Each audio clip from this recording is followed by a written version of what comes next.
There was once an editor who, for a few years, did certain things the way he knew how. He had his favorite software, his shortcuts, his methods. Not the fastest, not the smartest, but it worked until one day, by accident, and it's always by accident, he found out it could be done differently. And then again, and then again.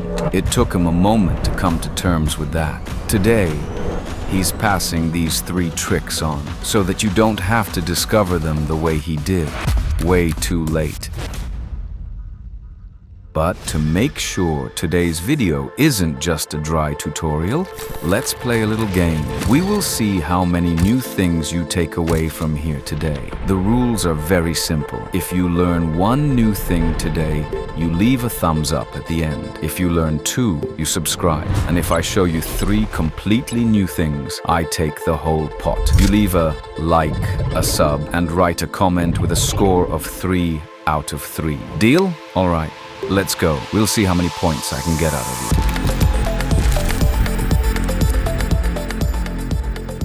Do you know this feeling? You make a graphic in Photoshop. You have 10 layers in it. Text, logos, effects. To bring it into DaVinci, you really don't have to hide each layer, export it separately as a PNG file, and put it all back together from scratch in your editing software. DaVinci Resolve reads Photoshop PSD files natively. How to do it? You can simply drop this file onto the timeline in the Edit tab, right-click on it, and select Split Layers. But if you go to the Fusion tab, click Import, then PSD, and select your file there, DaVinci will automatically build an entire node tree for you. You have every layer from your graphics software as a separate merged node. You can animate them independently, turn them off, change blending modes, all in one place. 0 manual exporting of individual layers, and perfect order.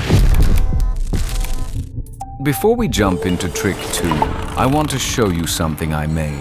4 years of editing taught me which animations actually look good, so I packed the best of them into one tool. Drop it on a clip, pick where it flies in from, pick a curve, and give it some character. This animation right here, 6 seconds. That's it. It comes in 2 versions, Fusion and Edit page. And on the Edit page, 1 click saves any animation you build as a preset, ready to reuse forever. Honestly, I don't edit without it anymore. Imagine you have 5 text nodes or graphics in Fusion, and you want to add the exact same drop shadow to all of them. Normally, you'd set it up once, copy the node, and paste it 5 times. But what happens when you suddenly decide to make that shadow a bit softer? You have to manually click and adjust all 5 nodes. A complete waste of time. Here is the trick. Copy your effect node, but instead of a regular paste, hit Ctrl+Shift+V, or simply right-click and choose Paste Instance. You'll notice a green line connecting them. From now on, these nodes are permanently linked. You change the shadow softness or color on one of them, and DaVinci automatically updates the rest. It's a tiny shortcut, but it saves you a massive amount of clicking when dealing with multiple elements.